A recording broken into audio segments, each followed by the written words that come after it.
Today, we are at the beginning of a historic discovery. We are going to spend 8 days in total darkness to explore the exact depth of Krubera Cave, which scientists consider to be the deepest cave in the world. We are even hoping to discover new animal species that have been isolated in this subterranean world for millions of years. During this expedition, we are going to cover a distance of almost 5 kilometers, and every one of us will lose 10 kilograms on average. Curiosity brought me here, but it is too risky. Let's descend to the deepest point of the world's deepest cave. The explored part of Krubera is 2,199 meters deep, but its true depth is still a mystery. The last update to its map was over a decade ago.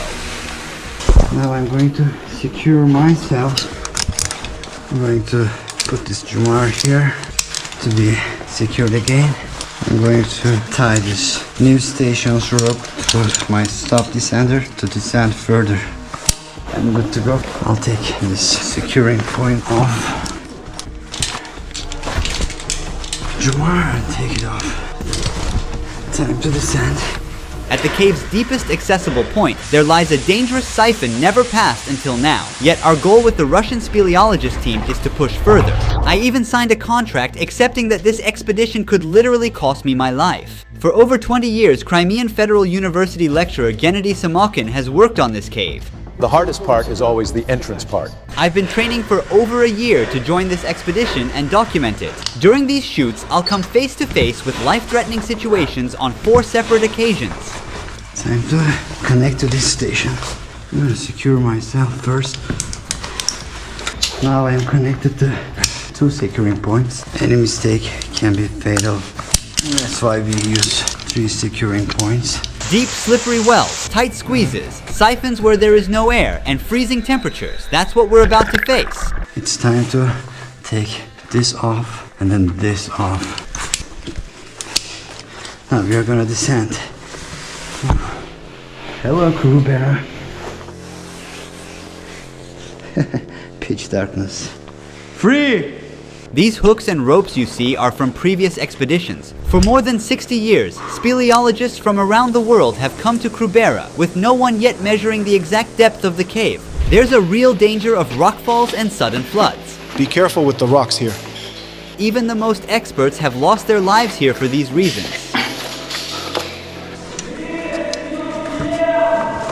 Okay. With the help of NVIDIA Studio and GeForce RTX GPUs, we've brought the first ever detailed 3D map of Krubera Cave to life. More on them later, but on this map you can see 5 main camps at different depths of the cave where we'll sleep. The camps are set up in a way that they are only 8-hour moving distance far from each other. We move 8 hours a day, then rest. Just because we're descending one after the other doesn't mean it's only us. We're actually a team of 2 groups, 11 people in total. And right at the beginning, I started to tangle myself. Because of confusion, I forgot to put my stop descender on and carelessly unlocked my most vital securing point. Now I'm relying on the Jumar, the weakest securing point. It works fine as long as I stay upright, but if I squat a bit too much, it fails. I forgot one thing. I need to adapt quickly if I want to make it out alive. I'm gonna put my securing point because I forgot to put the sander. Alright. When you're on the rope, it's just you and the rope. You're all alone. Nobody can see the mistakes you could make and really help you.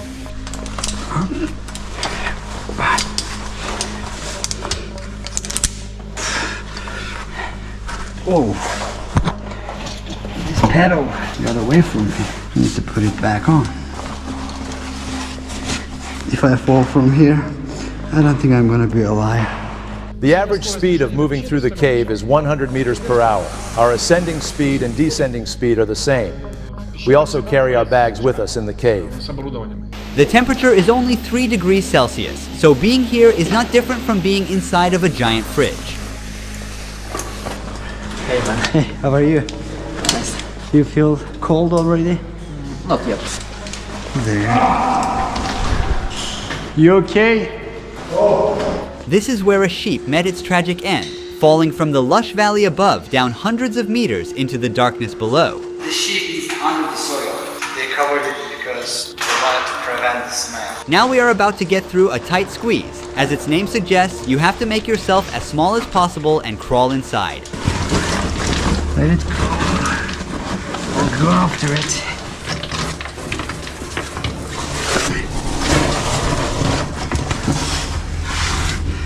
Oh my god. How will I do this? I have to go sideways like this. Krubera Cave is in the Arabica Massif of South Caucasus, 15 kilometers away from Black Sea. Arabica is one of the largest and highest limestone formations in the mountains, providing an ideal environment for the development of such an immense cave. The cave was formed and carved by underground streams and rain, creating both massive, steep wells as well as narrow, long tunnels.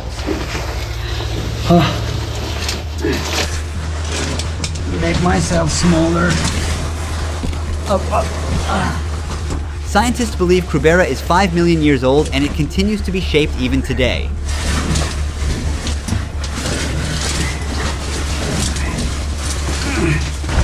These squeezes are very hard. They say don't feel claustrophobia until you get stuck.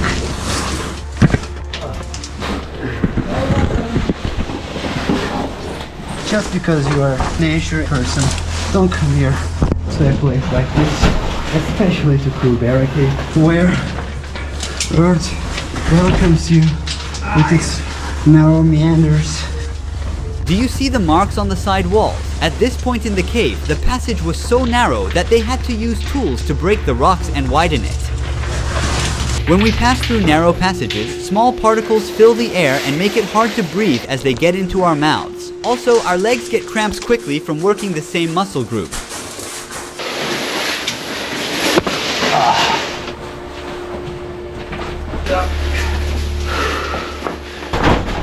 It's better if you go slow. Here you can see the wire. This wire goes for 2,000 meters Yes. and allows the phone to work. Unfortunately, some broken somewhere. It was likely damaged by a recent flood. We're completely cut off from the outside world for the next 8 days. We have two possible ways here. Yes. And there is an arrow on the wall that shows the correct way.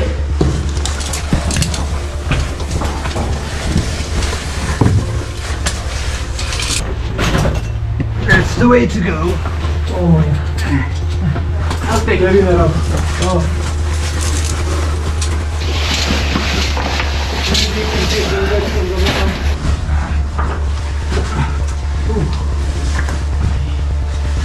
Very narrow, man.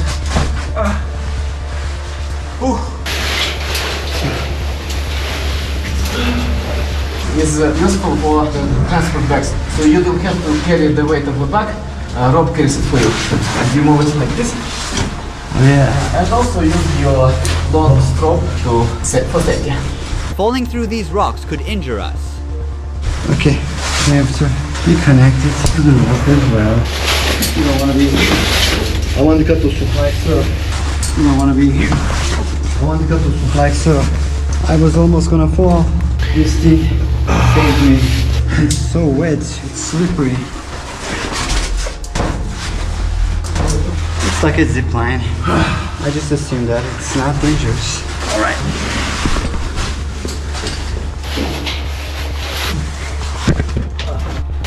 The big well starts. How you feel, Odak? I took the pill, so it's easy now. What type of a pill? A painkiller. It has been a long way. We're about to arrive at the first camp. If you see, this is the big well, 105 meters.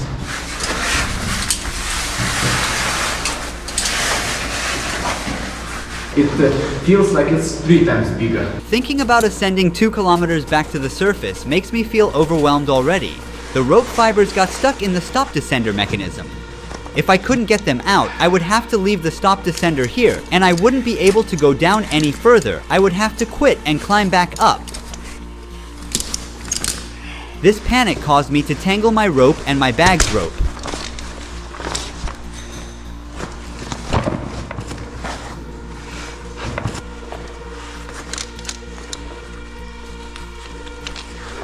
Free. We did about 70% of this well. Which is like how many meters? 80 meters, I guess. This place is really scary now. My headlamp does not even lighten up beyond my shoes. All I can see is endless pitch darkness, which makes me a bit uneasy. At least it helps me stay focused on what's right in front of me. It's all about having a little faith. Yeah, I can do this.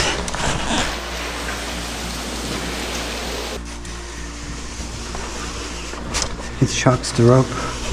Intense shock loads on the ropes from sudden falls like these can break the rope because of the high tension. It can also seriously damage my spine. But it doesn't go very smooth.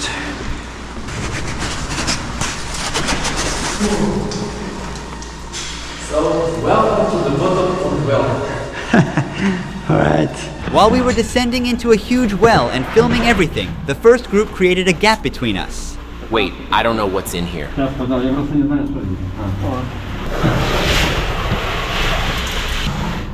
I don't fit here. I'm too large.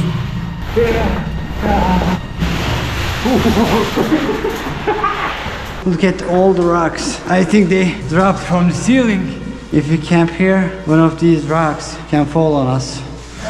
There's a sign here. Yes, it says don't put your mess in here, take your mess to the surface. The mess means, well, before there were flashlights, people used carpet lamps. Waste from all the era lamps. Being the center of interest of speleologists, Krubera has intrigued some daring scientists since the early 20th century. After just 10 hours in the cave, our eyes are bloodshot and our faces are covered with mud. My clothes cling to me, soaked with sweat. We managed to descend another 150 meters more and finally made it to our first camp. We're currently at minus 350 meters from the surface after a solid 12-hour descent, while some of the experienced cavers in the team went straight to camp minus 700. Hurry up, crawl.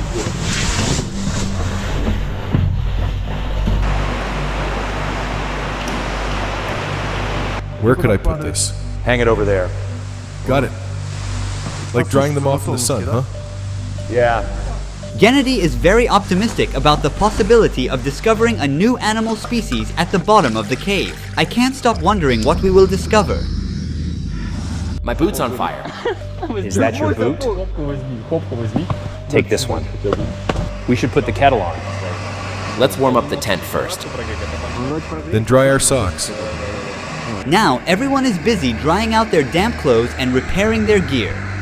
We're gonna eat some snacks. It's really cold, especially when we sit down. We can feel more cold from the ground. Change our clothes and we will drink this soup, eat some pasta, and sleep, hopefully not get frozen. Кавказская кухня. The most important things are food and fuel for heating, of course. Speleologists spend the maximum amount of calories, up to 8,000 kilocalories a day. It's impossible to fulfill the calories. That's why I say nutrition is very important. Everything I wore has gotten wet and I need it dry by the morning. We have sleeping bags that keep us warm down to minus 10 degrees Celsius. Good morning, everybody. I just woke up and I'm freezing. I completely lost my sense of time. After a sunless morning in Krubera, we shake off our weariness. He's sipping the fresh water that the cave offers.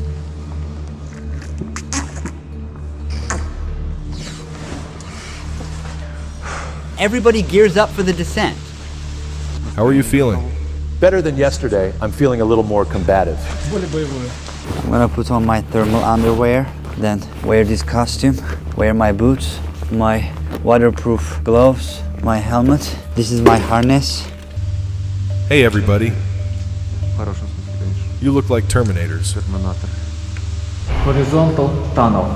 Then another big well, 115 meters long. Another tunnel. From there, some ropes down and up, and horizontal like tunnels again. And then? After that, the last well is 30 meters. Then we go a little bit more and find the camp. I also asked him if we could catch up with the first group. It will take about 2.5 hours to get, maybe less, but I don't know when they will move out. Right. they think we are slow and they want to wait as much as possible. If you want to pee, you have to take all this gear off, which will take any person about 30 minutes. If you are in a hurry, you might pee on yourself. Sometimes it's a better idea to do so. Free? Let that go, which pulls me down. It's not like Earth, it's like an alien planet. No life here. Bye bye. Bye. Alright, good luck. Yeah, you too. This works, yeah. Wonderful. We're completely cut off from the outside world and on our own down here. The camp on the surface has no way of knowing directly if anything goes wrong, so we have to be extra careful. Look, there's water here. They gathered the water from here to the camp. We've been descending for about 6 hours today. We're all pretty wiped. Oh, the rope is wet. From now on, all ropes are wet, and the descender's mechanism doesn't slide easily on wet ropes, causing risky shock loads each time. Breathe. Another tunnel, huh? He is shaking from the cold. I asked for another break. You have to rest, but you cannot rest long enough to start freezing. Sometimes you kind of sit, you turn your light off, you close your eyes and try to rest and falling asleep. And this is the worst. You can easily die if you fall asleep. So no matter how hard it is, how difficult it is, you just have to push yourself. So we've decided to rest at camp -700 before pushing to camp -1400. Here is our home for tonight. It looks like everyone has gone ahead already. Our guide is going to prepare some lunch, dinner, whatever it is. I don't know what time it is. My brain is so tired. More tired than my muscles. We're close to camp -1400. Before entering the -1400 camp, speleologists created a makeshift water tap using an empty bottle. The group ahead has also reached their new campsite at -1400. Why are you pointing at the tent? It's going to fly off your hand.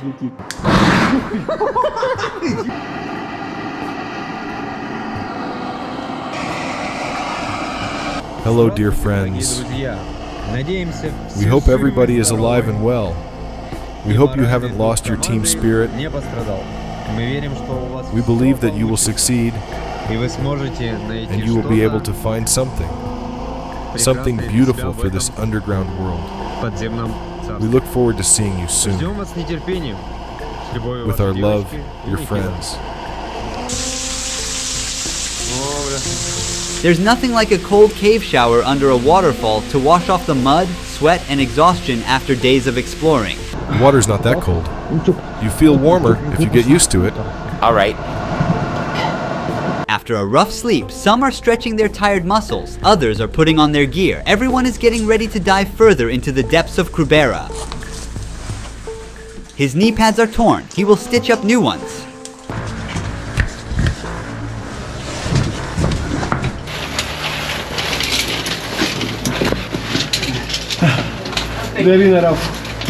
Oh.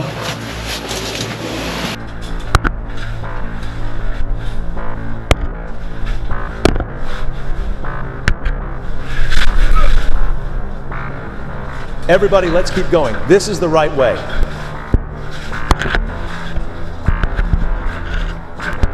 When moving in the dark, the light from headlamps can sometimes block the other's view. But bend your goddamn headlight down. I can't see anything.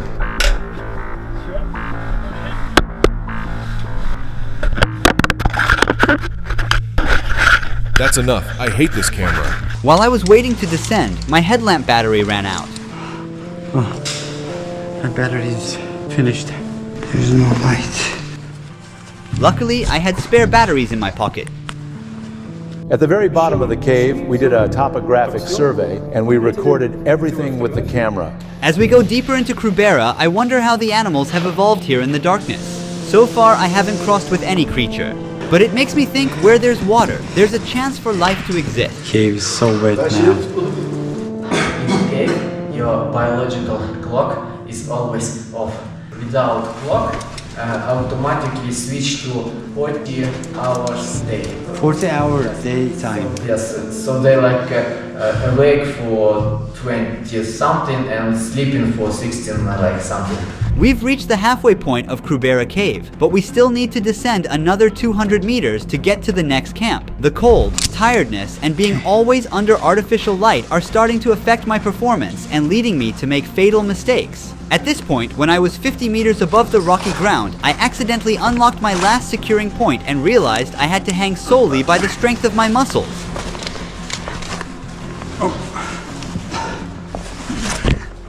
I forgot putting my descender on. Every second, my muscles are getting tired. If I fail to lock my carabiner and fall, I will certainly lose my life. The way I attach the carabiner is extremely risky, and it could open at any time. I also got my glove jammed. Right.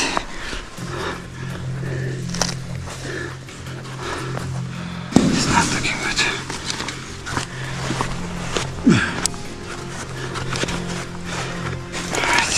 It requires full dedication. One small mistake can kill you. Now I'm good to go.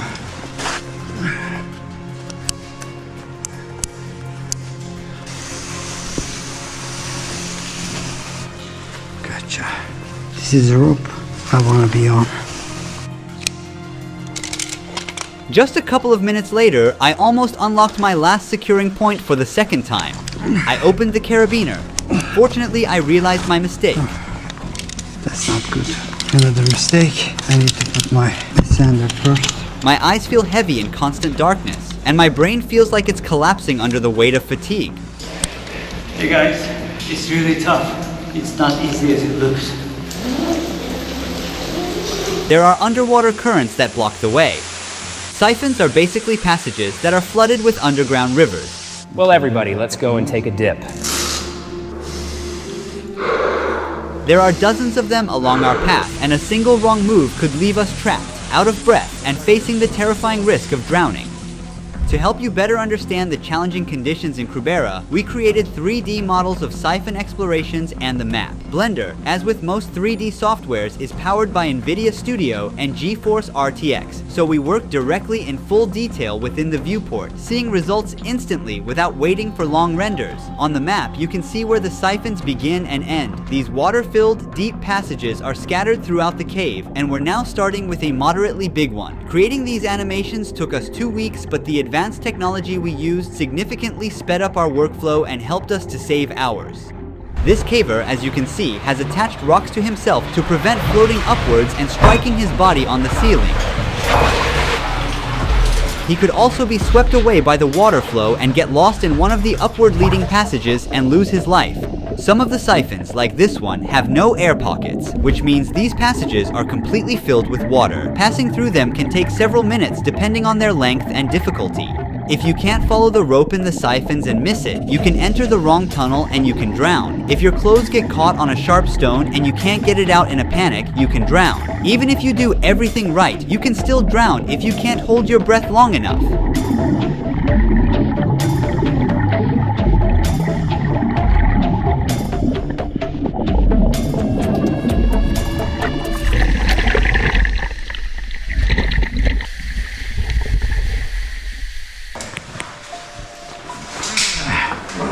We made it back to the camp at -700 after a 6-hour exhausting climb. I was starting to lose focus from the cold and exhaustion, so the speleologist didn't think it was safe for me to keep going and asked me to wait for them back at camp. Thankfully, there's enough water and snacks here to keep us going for the coming days. Oh, these are the mats, huh? Bingo. The sudden and powerful flooding at camp -1640 lifted the leftover mats off the ground, leaving them stuck high above. It looks like this place was totally submerged. We didn't know it at the time, but while we were in the cave with no connection with the surface camp, it started raining, which means a real risk of flooding. The footage you're seeing now is from a few years ago. As you can see, people barely made out. Similar floods could destroy our camps and the passages. Everybody got so wet. Look how we dry ourselves off. It's a good idea. After a wet and chilly night in the cave, the speleologists are preparing their gear for the big days ahead. They will measure the exact depth of the cave and might even discover new animal species unknown to mankind. Minus 1,640. Let's get started. The sharp icicle-like structures hanging from the roof are called stalactites. These formations grow incredibly slowly, typically less than 10 centimeters in 1,000 years. They form when water drips down and calcium carbonate deposits build up over time. Is there any space for me there? Yeah. The team is extra careful to avoid damaging them.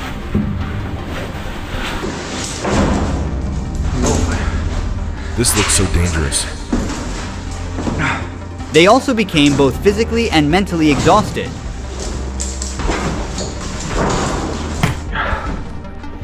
It is too low. It needs to be higher. We will hang out more laundry. Finally, they made it to camp minus 1,960, which is the last and the most uncomfortable camp due to its limited space. Is it okay if I pee on you? The team was unable to even stand up properly the entire time they were in this small gallery. The camp is minus 1,960 meters down. It's one of the deepest camps in the world. Some of us are soaked entirely, and we all have bruised eyes. Some went down to minus 2,080 already. The camp, of course, is not very comfortable here. The flood constantly washes away all the mats.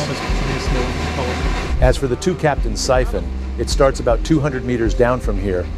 After days of relentless effort, the team has finally reached the deepest point in Krubera that humankind has ever explored. Gennady and his teammate are now working to precisely map Krubera's depths. Measuring the deep underground is much more challenging than measuring the surface, as GPS signals are useless. A laser rangefinder is used, which is capable of calculating indirect heights and distances between 2 points. He is proceeding to the outermost edge for the exact calculation.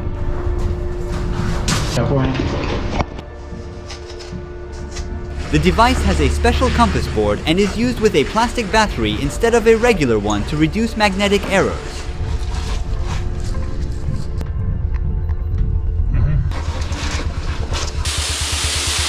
Not on our left, not on our right. Where to go? There is no other way. What? There is no other way. I understand. He has to get wet for this calculation.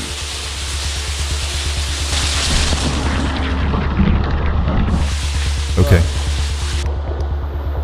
Once they exit the cave, they will make the total calculation and issue an official statement regarding the cave's actual height.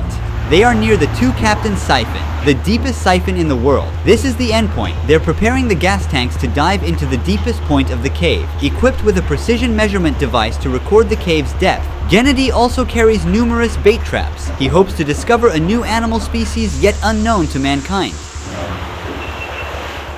We have to be careful here. Let's see the results. Let's see if anything lives down there. Now the team is getting inside the siphon's deep, cold, and murky waters.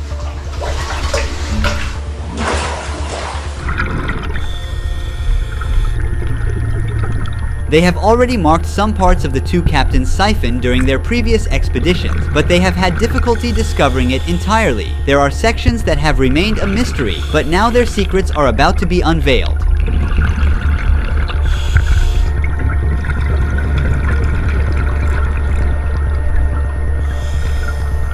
He tied a few bait trap bottles to the rope so as not to lose them. On their way back, they didn't notice it, but the camera captured it. A small, completely transparent animal was lurking in the water. Then another animal showed up, but that also went unnoticed.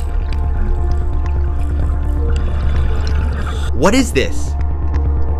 These animals are blind due to the absence of light. Fortunately, the team managed to capture an exceptionally unique animal in the trap. They also encountered another highly distinct-looking animal purely by chance. The footage you're seeing has never been captured before. There it is. There is the fish. Let's not lose it. Wow, what is this? Let's get this one right away. If these animals are unique to this cave and have never been spotted before, these findings will be added to the precious library of human knowledge, a significant step for mankind. We have documented them on video. Most of these creatures are transparent as they have evolved in total darkness. But the other creature they pulled from the trap is not a new discovery. It was identified in 2013 and it only lives in Krubera Cave. Its name is Gammarus kruberian. Amazing news. I'm just in shock. I'm realizing that we live in a beautiful world. Depth measurements of the two captains' siphon, and consequently the cave, have also been collected. Could this discovery confirm Krubera as the Earth's deepest known cave and lead to its inclusion in geography textbooks? Now it's time to ascend to uncover the truth about Krubera Cave. Oh my god. How long do you think we will wait then? I think like 1 hour maximum. We had already put our caving suits back on at the time they had predicted they would arrive and patiently waited for them. Yeah,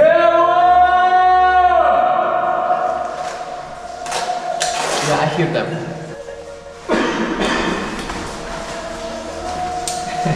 They're coming! Yeah, they're coming. We're getting ready to ascend back up 700 meters in 24 hours. The ascent is both the hardest part of a caving journey and the stage where most life losses occur. This phase demands not only significant physical effort, but also sustained focus and precise execution. I hit my head here. Insects started to appear. We are very near to surface. We took our final break for snacks to regain some energy. We have a little way to go. During an 8-day caving expedition, the relentless effort of ascending, descending, and enduring a constant 3-degree cold burns an immense amount of calories. Most of us lost around 10 kilograms over the course of this journey. It's a significant sacrifice we make in the pursuit of new discoveries. This is probably the longest time I've ever been in the cave. Once everyone exits the cave, Gennady Smokin, the leader of the expedition, will evaluate the success of the 8-day mission. He has a very important announcement to share with the world. The daylight, the breeze, the fresh air, the rain, and the scent of plants restore my sense of humanity. Finally, I see the daylight. I feel profound gratitude for being alive. Is that water? Now, we are about to discover the most important aspect of this documentary. Can you officially confirm that Krubera is now the deepest cave in the world? We deliberately didn't publish the depth data of Krubera Cave until this interview. This is a very important moment. We wanted the collaborative work we've done with you to culminate in a clear declaration that Krubera Cave is, as of today, the deepest cave in the world. The computer calculated the margin of error for us, which was around 0.1%. Today, we can confidently state that with our methodology, the depth of Krubera Cave is 2,224 meters, including the siphon and the upper entrance, which is 3 meters higher than the Arabica Massif. This means the margin of error is approximately 10 meters. This year, we also collected samples of crustaceans and sent them for analysis. You also discovered some creatures during the exploration. Could you share more information about them? Have you completed their taxonomic classification, or is the research still ongoing? We discovered some really interesting findings this time. What is really important is that these data that we have collected are unique. This is because almost no one has ever worked at such depths. But their exact species identification is not yet determined.